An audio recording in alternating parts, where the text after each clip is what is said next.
Hey guys, greetings from Galveston, Texas. Sunday, last weekend ng October. Okay, so nag-meet kami dito ng pamangkin ko. Ano ba ginawa namin dito? Nag-picnic and konting swimming. Yung miss ko kasi kanina sabi, bakit ba tayo nag-beach? May ibang activities ngayon eh.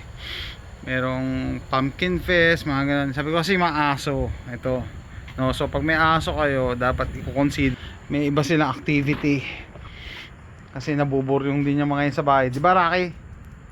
Oo, di ba? Ito Gray, di ba? Nabuburyong ka na rin. Good boy. Tatlo aso namin eh. Ito yung nanay, si Terry. Yan, pinam. Ito na may sa pamangkin ko, si Luna, German Shepherd. Right, sit.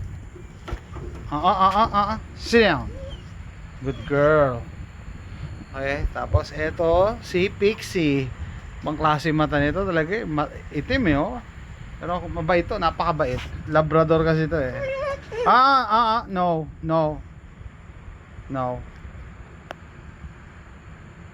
Good girl. So pinakilala ko lang mga ano yan, fur babies tawag nila. Kaya pala pagka may aso kayo, anyway, may pet in general, kaya tinatawag na fur babies kasi part of the family talaga yan, no? Sa Pilipinas, kawawa yung mga aso, no? Buong araw nakakulong lang sa kulungan. Dito, part of the family talaga. And I think nagiging ganun na rin yung sa Pilipinas yung trend, no? Na hindi ka bibili ng aso tapos ikukulong mo lang all their life. So enjoy. Tapos tayo maganlaw. Yeah, nag-unload sila eh. Nagpaiwan ako dito kasi mag-iiyak yung mga to. Pero umalis na lahat mga tao kanina. Nag-ano dito eh, nag-picnic, kumakain dyan, na-occupy yan kanina. Pero ngayon wala na.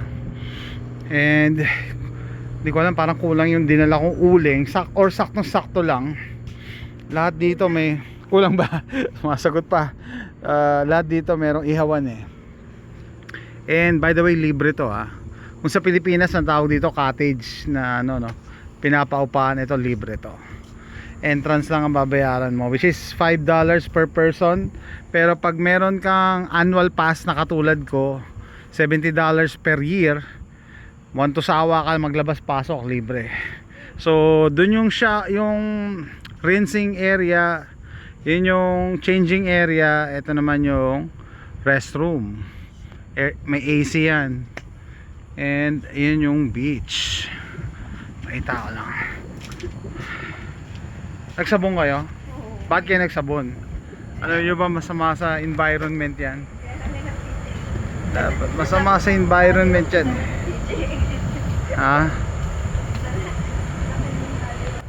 Yan. So alam nyo ba yun, pagka nagpupunta dapat sa beach, dapat magre-rinse ka lang.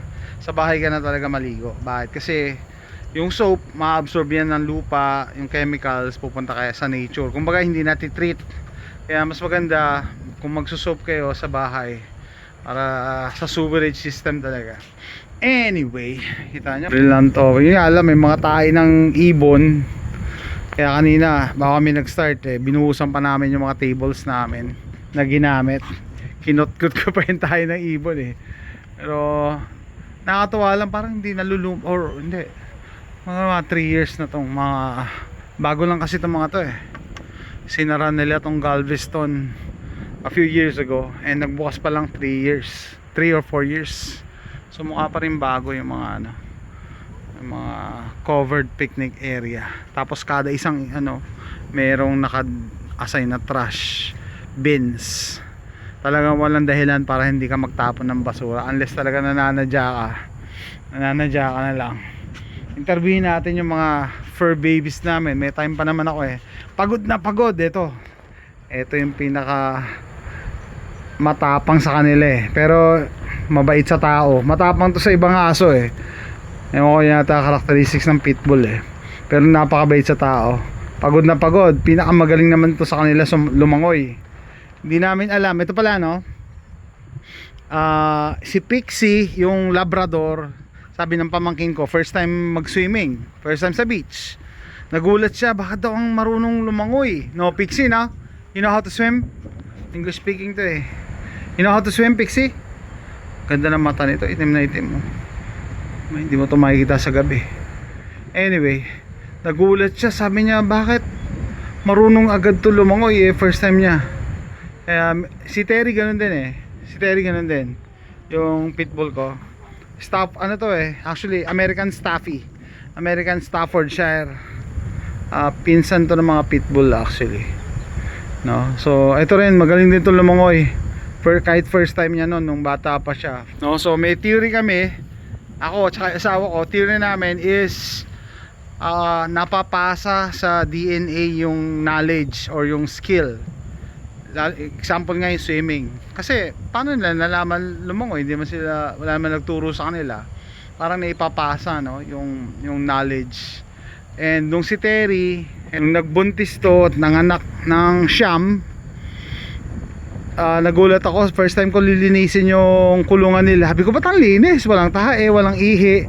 Nililinis niya pala, dinidilaan niya lahat. Kaya napakalinis. Kaya sabi namin, sino nagturo sa kanya mag-alaga ng mga anak, no? Wala eh, talagang inborn. So ibig sabihin yung knowledge na ipasa sa DNA. Kaya pala ang galing, no? If you think about it, yun ang theory namin. Let me know what you think. Paano na kahit hindi nyo sila tinuturuan, alam na agad nila kahit first time nila. Example nga yung swimming. Okay? So yun pa pala, isi-share ko, no? Ang linaw ng tubig dito ngayon sa Galveston. Malinaw. Parang similar siya sa South Padre Island. Kasi kita mo yung yung paa mo eh. Hindi siya murky, no? Unlike before, sabihin murky, yung brownish na parang maputik. Hindi mo kita yung paa mo pag naglalakad ka. Ngayon malinaw. Which is a good thing. Malinaw yung tubig, maganda yung weather. Actually ngayon, lamig ng hangin eh. Parang alam niyo yun, yung parang Tagaytay weather. Lamig, no? Kaya maganda mag-picnic, maganda mag-outdoors. And kanina, tapos namin mag-lunch, upo lang kami dito, dala namin mga chairs, no? Kwentuhan lang kami, tas music. May dala akong Bluetooth speaker. Yan, kwentuhan lang. Ito, to eh. Pwede kang matulog dito eh, no? Swing chair. Anyway, matagal, no?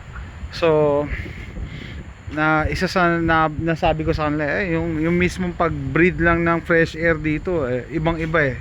Parang makiklear yung mo, sinus mo, no? Yan eh, parang may something nakalimutan ko na yung tawag dun eh, yung sa air pagkagaling sa beach, diba? So it's healthy.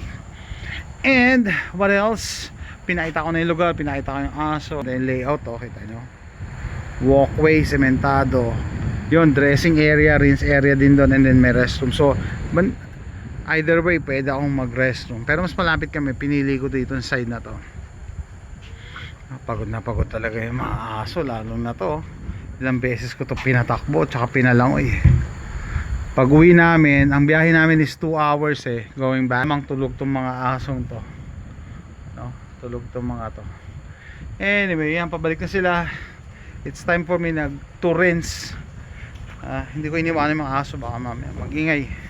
Pero dahil pagod pala, hindi nag-iingay. So ayan, let me get my bag. Hey Jay,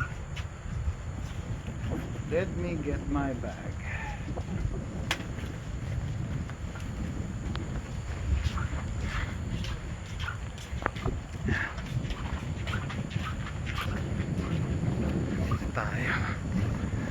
Ito tayo.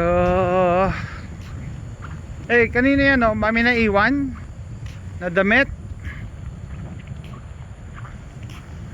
Len, kayong damit yan sa'yo?